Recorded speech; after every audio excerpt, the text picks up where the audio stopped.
कुछ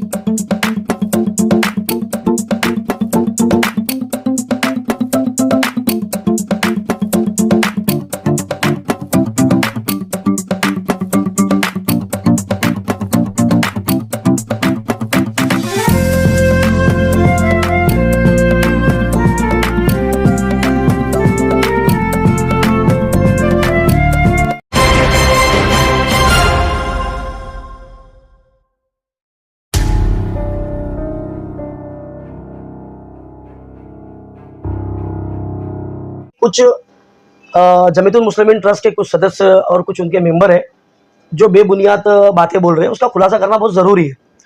सबसे पहले तो मैं ये आपको बताता चलूं कि जो जमीयतुल मुस्लिमीन के ट्रस्ट के जो भी सदस्य हैं जो बोल रहे हैं कि अचानक आए, अचानक नहीं आए। 2013 से हमारी ये लड़ाई चल रही है जमीयतुल मुस्लिमीन ट्रस्ट से। किस वजह से चल रही है? कि जो वहां पे तानाशाही चलती है उसके वजह से। और दूसरी बात यह है कि 2013 में हमने सारी चीजें पेपर वर्क सारी चीज करके हमने ये मैटर को हमने लेके गया था औरंगाबाद में। उसके बाद में हमारे पे झूठी एफआईआर हुई है, हमारे लोगों पे झूठा केस बनाया गया। तो ये जो झूठा केस बनाने का सिलसिला ये नया नहीं है, ये पुराना है। अब मैं आपको बताता हूं कि दरगाह कब्रिस्तान की जो जगह है वो 5 एकड़ 36 गुंठा है पूरा प्रॉपर। जो है हमने जो पेपर निकाले थे 2013 में, उसके बाद इनको समझ में आएगा कि यहाँ के नौजवान अब जागरूक हो चुके हैं, अभी हमारे पीछे लगेंगे। उसके बाद 2014 में रजिस्टर कराया, उसके पहले रजिस्टर नहीं थी। तो 5 एकड़ 36 गुंठा जो जगह है, आप लोगों में बता रहे हो कि लोगों ने कब्जा किया। तो आपको भी मालूम है कि 35-40 साल पहले ना तो वहां पे बिल्डिंगें थी ना तो घरें थी। तो आप वहां के प्रेसिडेंट है, आप बता रहे कि आपके प्रेसिडेंट है और आपकी मौजूदगी में लोगों ने कब्जा किया। तो मतलब यह है ना सरासर कि आपकी मौजूदगी में लोगों ने कब्जा किया, आप उनका कुछ नहीं कर पाए। या तो फिर मैं ये समझू कि आपकी साठगांठ से वो हुआ है जो भी सौदा हुआ है। लोग डायरेक्ट तो आके अपना घर बनाना नहीं चालू किए। आप जमीयतुल मुस्लिमीन ट्रस्ट के सदर थे, तो अगर किसी ने वहां पे अगर घर बना रहा इल्लीगल तरीके से कब्रिस्तान की जगह पे, तो आप खामोश क्यों बैठे? आपने क्यों नहीं आवाज उठाया उसके खिलाफ? क्यों आपने बोला नहीं कि कब्रिस्तान की जगह जमीयतुल मुस्लिमीन ट्रस्ट की जगह है? आपने खामोश बैठा, तो मतलब आपकी भी साठगांठ है ना उसमें। और आप जबरदस्ती आज बोल रहे हो कि लोगों ने कब्जा कर लिया। और मैं दूसरी एक बात आपको बताऊं, जमीयतुल मुस्लिमीन ट्रस्ट के जो सदस्य है, जो मेंबर है, वो ये बताते हैं कि वहां पे लंगर जो होता है, तो मैं आपको बताऊं कि वहां पे लंगर जो है जमीयतुल के ट्रस्ट की तरफ से नहीं होता है। वहां पे जो मुकामी लोग हैं जो संदल लेके जाते हैं, उनके तरफ से वहां पे लंगर आम होता है। जमीयत के नाम से कभी भी वहां पे लंगर नहीं हुआ है। अरे ये वो लोग हैं जो रमजान महीने के अंदर अफ्तारी नहीं खुलवाते। आप पत्रकार लोग भाई है, अब अभी रमजान आने वाला है 3 महीने में, अब जाना देखना। और जो वहां पे लोग जो बेचारे खिदमत करते हैं रमजान का पूरा 1 महीना, अब उनसे पूछना, मैं उनका नाम नहीं बताना चाहता हूं, लेकिन आप उनसे पूछना कि रमजान में जो अफ्तार आती है, वो हम जैसे आप जैसे लोग जो भी है, वो बेचारे वहां अफ्तारी कोई कड़िंगल भेज दिया, कोई केले भेज दिया, कोई भजिया का कोई पूरे महीने का कोई दे देता है, कोई बिल्डर वहां पे मदद करता है।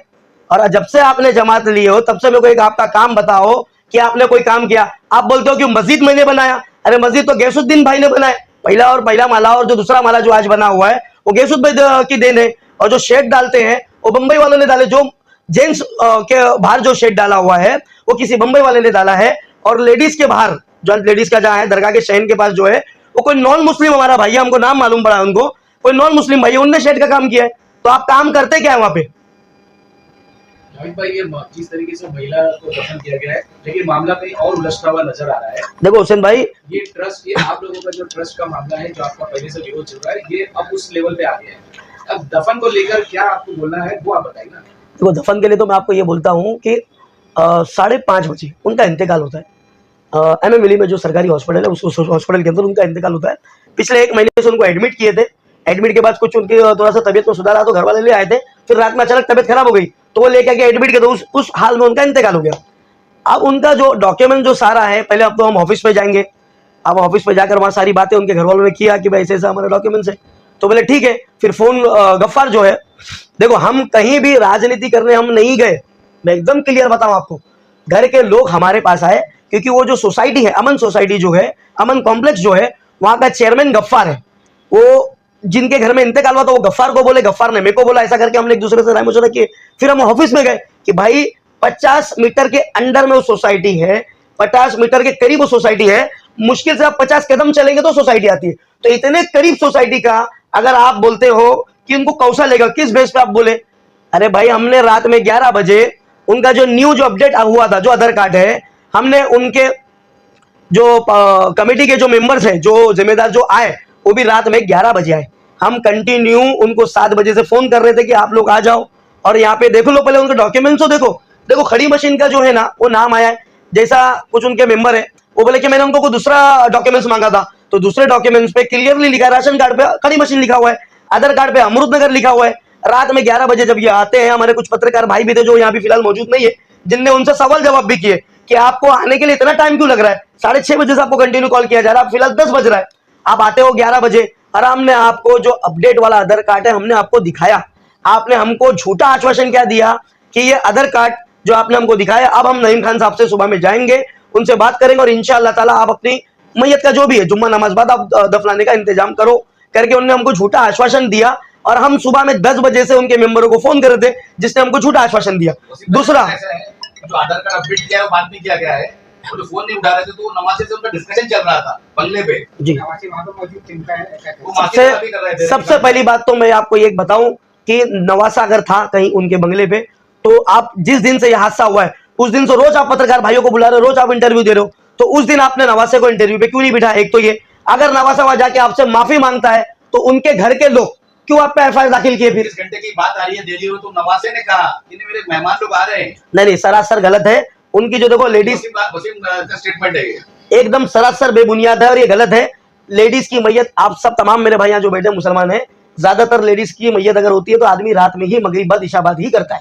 उनका इरादा 10, 11, 12 बजे के अंदर ही करने का था, लेकिन हम अभी आ रहे तभी आ रहे जो उनके जिम्मेदार जो भी थे, नईम खान साहब तो नहीं आए, लेकिन जो जिम्मेदार थे वहां पे, जो उनने उनको बोला था, उनको हमारे को नंबर मिला, हमने उनको फोन किया, तो वो लोग जो आ रहे थे, हम लोग आ रहे करके रात में 11 बजे आए। अब रात में 11 बजे आने के बाद मेरे को एक बात बताओ आप, इनका एक अलग रूल है कि रात में 10, 11 के बाद मैयत नहीं ला सकते, बरोबर? इसके लिए आपने जानबूझकर आप 11 बजे आए, इस मतलब आपकी शरीयत है ना, आपने कुछ ना कुछ शरीयत करके आप लेट आए, जबकि आपको 7:30 बजे बताया गया कि मैयत ऐसा हो गया।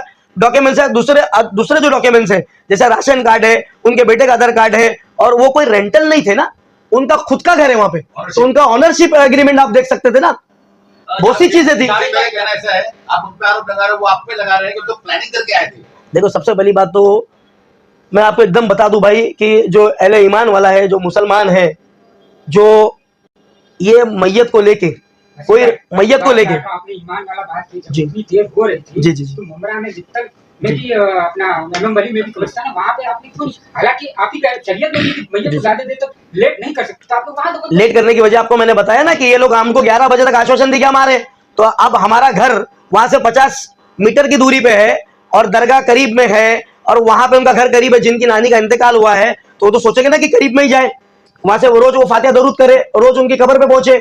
तो उसी के चलते जब ये झूठा आश्वासन हमको 11 बजे आने के बाद देने के बाद में, अगर ये रात में हमको बोलते कि हम दूसरे दिन भी आपको यहाँ दफनाने नहीं देंगे, तो हम मिली ले जाते। जावेद भाई, अभी 24 अक्टूबर की रात में जो है पूरा मामला हुआ है, 30 अक्टूबर 24 अक्टूबर की रात में 6 बजे इंतकाल हुआ है जी, और उसके बाद में अगले दिन जुम्मा पड़ा 25 अक्टूबर को, जी। आज 31 अक्टूबर जी। है। वो भी अपनी तरफ से पक्ष रख रहे हैं, आप भी अपनी तरफ से पक्ष रख रहे हैं, इसके अंदर कहीं ना कहीं जो है दोनों तरफ पक्ष, इसमें सॉल्यूशन क्या निकल के आ रहा है? देखो रियान भाई, मैं आपको ये बताऊं, पक्ष रखने वाली बात नहीं, एक इमरजेंसी मसला हो गया था कि किसी बुजुर्ग महिला थी जिनका इंतकाल हो गया। वो लोग, देखो मेरा वार्ड है, हमारा गली और मोहल्ला है, हमारे वार्ड में अगर हमारे पास लोग आएंगे और उनका वैलिड अगर पॉइंट है और उनके पास जेन्युइन डॉक्यूमेंट्स है तो हम उनके लिए खड़े रहेंगे। अगर कौसा के होते तो हम खुद नहीं खड़े होते। अब आप कायदे कानून की अगर आप बात करते हो तो कुछ ऐसे हमारे शहर के वरिष्ठ नेता है जिनका मैं नाम नहीं लेना चाहता हूं, अगर उनका आपको कॉल आता है, अगर वो मैयत कौसा की हो, अगर वो मैयत बिलाल हॉस्पिटल की हो, अगर वो मैयत किधर की भी हो, तो आप यहाँ चुपचाप में दफनाते हो, तब आपके कायदे कानून नहीं होते क्या?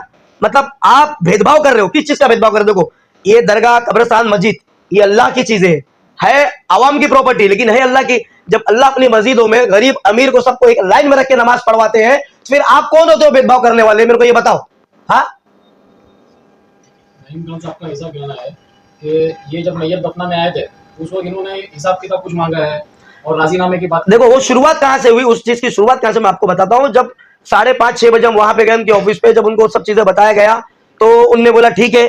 फिर उसके बाद में गफ्फार ने वसीम भाई को फोन किया 7:30 बजे। इसके पहले भी 3 महीना पहले वहां पे एक मैयत हुई थी जिसका वसीम भाई को फोन करने के बाद वसीम भाई ने वहां पे दफनाने के लिए दे दिया गया था, ठीक है। तो फिर ये मैयत को ऐसा क्यों राजनीति किया गया, किस क्या वजह थी? दूसरी बात, अब हम और सोसाइटी के पूरे लोग, उनके घर के पूरे लोग आपके ऑफिस में इंतजार कर रहे थे कि आप लोग कोई जिम्मेदार आएंगे और दूसरे जो डॉक्यूमेंट्स है, जैसा उनका ऑनरशिप एग्रीमेंट है, राशन कार्ड है, वो सब चेक करते। हमको तो ये उम्मीद थी ना कि और भी डॉक्यूमेंट्स है, सिर्फ एक आधार कार्ड तो नहीं। और आधार कार्ड का जो मैं आपको बता दूं, आप लोगों को भी मालूम है कि आधार कार्ड जो है वो सडनली अपडेट होके नहीं आता है, सडनली एक दिन में नहीं बनता है। उनको बोला गया था क्लियरली कि इनका जो अब आधार कार्ड जो है वो करेक्शन करने के लिए दिया गया है, अपडेट कभी भी आ सकता है। और उसी दिन आप उस पर डेट मैं आपको दिखाता हूं, आधार कार्ड के दिन। तो कहना ऐसी कोई बात नहीं हुई थी। नहीं, जो उनके मेंबर जो आए थे, बोले आपने देखा, जो चेयरमैन आए थे, आधार कार्ड आपने देखा, आप इशू करो, मुझसे कह रहे इशू करने के लिए। अब देखो बड़ी शर्मिंदगी की बात है कि आप पत्रकार उनसे सवाल कर रहे हैं, तो आप तो आपको चेयरमैन बनाते हुए। और दूसरी बात मैं आपको बोलता हूं कि हमको कोई लालच नहीं है वहां चेयरमैन बनने की, वो ट्रस्ट अपने हाथ में लेने की हमारी कोई लालच नहीं। बस वहां जो तानाशाही आपकी चल रही है ना, हम उसके खिलाफ हमेशा आवाज उठाते हैं। और देखो शहर में सिर्फ उसी चीज के लिए नहीं, कचरे के लिए हो, ट्रैफिक के लिए हो, हर चीज के लिए हम आवाज उठाते हैं। जैसा हमारे बड़े भाई है, बड़े अजीज भाई है हमारे वसीम सैयद साहब, जो बोलते हैं कि एमएम विली कब्रिस्तान के लिए आप आवाज क्यों नहीं उठाते। तो मैं रहता अमृत नगर में हूँ, मेरा मोहल्ला अमृत नगर है, हाँ मेरा वार्ड अमृत नगर है। तो सबसे पहले मैं अपने घर से शुरुआत करूंगा ना, बाद में मैं शहर में जाऊंगा, बाद में मैं सिटी में जाऊंगा। तो पहले अगर मेरे घर में ही अगर तानाशाही चल रही है, यही अगर मैं लोगों को इंसाफ नहीं दिला सकता हूं, तो एमएम मिली में जाके क्या सवाल करूंगा मैं। और दूसरी बात, नईम खान साहब, आप की जो बातें मैं बता रहा हूं, आप जैसा आपके कुछ मेंबर है वो बता रहे हैं कि आप बहुत बड़े एक सीनियर लीडर है, माशाल्लाह आप बड़े सीनियर लीडर है, बहुत अच्छी बात है। लेकिन आपका एक वीडियो है मेरे पास, जो आप आवाम को गालियां दे रहे हो, आवाम मुमरा की आवाम को आप गालियां दे रहे हो। ये वीडियो वायरल हुआ है, आप लोग देखेंगे अच्छे से। आप पॉलिटिशियन लोगों को गालियां दे रहे हो, और पॉलिटिशियन लोगों से देखो, पॉलिटिशियन लोगों से इसके पहले वहां पे कब्रिस्तान का काम शानू भाई ने लेके आके काम करवाया, अब की बार नजीब भाई ने वहां पे निधि लाया। तो आप क्या कर रहे हो, एक तो आप पॉलिटिशियन को गालियां देते हो, दूसरा आप जनता को गालियां देते हो कि कोई चंदा नहीं देता है, कोई ये नहीं देता है। तो बिना चंदा के इतनी बड़ी दरगाह बन गई क्या? बिना चंदा के वहां पे काम हो रहा है क्या? बिना रुमाली के वहां पे काम होता है क्या? मेरे को बताइए ना, आपने अपना पर्सनल कितना पैसा लगाया? आप जमीतुल ट्रस्ट के आप अध्यक्ष बने हैं, आप मेरे को बताओ कि खानकाहें और मस्जिदें तो इबादत के लिए बनती थी, और खानकाहें क्यों बनती थी? कि गरीब मुसलमान, माइनॉरिटी मुसलमान जो उनकी मदद करने के लिए। आपने वहां पे ट्रस्ट में 40 साल 45 साल से बैठने के बाद कितने गरीब बच्चियों की आपने वहां पे शादियों के लिए हाथ लगाया जमीतुल ट्रस्ट के नाम पे? कितने गरीबों का आपने वहां पे दवाई दारू के लिए पैसा दिया? आप बताओ ना मेरे को। अभी आप जिक्र कर रहे थे कि कुछ गेट के काम थे, छोटे मोटे कुछ काम थे, जो मीनार आपको दिख रहा है, जो गेट के काम थे, कुछ छोटे मोटे काज थे। तो उस टाइम पे वो प्रेजेंट कॉर्पोरेटर थे, उनका हक और अधिकार था, क्योंकि वो भी मुसलमान थे, इसके लिए उन्होंने वहां से निधि लाया ना। शाहरुख ने काम किया वहां पर कब्रिस्तान के अंदर, गेट के लिए काम किया ना उनने। अब वो कितना फंड लाए, क्या लाए, उसका खुलासा हम बाद में करेंगे, लेकिन वो कितना फंड लाए थे, कितना, लेकिन जो गेट के लिए काम हुआ, जो भी छोटा मोटा जो आपको गेट दिख रहा है ना, उसका खुलासा करने की वजह यह है कि वो गेट है ना, निधि से ही काम हुआ है, वो सरकार की ही निधि से काम हुआ है, जमीयतुल मुस्लिमीन ट्रस्ट की वजह से वो गेट नहीं बना है। तो इसीलिए मैं खुलासा कर रहा हूं आपको। दूसरी बात, आप बता रहे हो कि आप जब वो सदर थे, लोगों ने जगह का कब्जा किया, बरोबर ना? 5 एकड़ 36 गुंठा जब आप सदर बने, तब आपने पूरे कब्रिस्तान को बाउंड्री वॉल क्यों नहीं मारा? जैसा आज फंड आ रहा है, तो कल भी तो आ सकता था ना। आप कभी वहां पे किसी को काम करने देते नहीं हो, वो तो रियल टाइम पे आप भी, पत्रकार लोग भी गवाह है कि सर्वे होने के लिए लोग वहां पे गए। हमारे यहाँ के माजी नगर से वो गए इब्राहिम राउत, वो जब सर्वे के लिए गए तो ये इनके कुछ लोग वहां पे, उनको वहां से हटाया गया कि सर्वे करने का नहीं, हमारी प्रॉपर्टी, हमारी मिल्कियत है। अरे इनकी कहां से मिल्कियत है, इनकी कहां से प्रॉपर्टी है? ये प्रॉपर्टी जो है ये आवाम की है, ये अल्लाह की प्रॉपर्टी है। तो आप भेदभाव मत करो। बस देखो, मेरा एक ही बोलना है आपसे कि आप एक सीनियर लीडर है ना, तो आप मुमरा चौकी आपको नहीं जाना था झूठे एफआईआर बनाने के लिए। आप शान बैठते, आप हमको बोलते। अगर आपको ऐसा लग रहा है कि हमने कहीं गलती किया है तो हम माफी मांगते, लेकिन आपने वो काम नहीं किया। आपने क्या किया? आपने इसको सियासती रुख दिया, आपने इस मैटर को लेके जाके चौकी तक ले गया और लोगों पे झूठे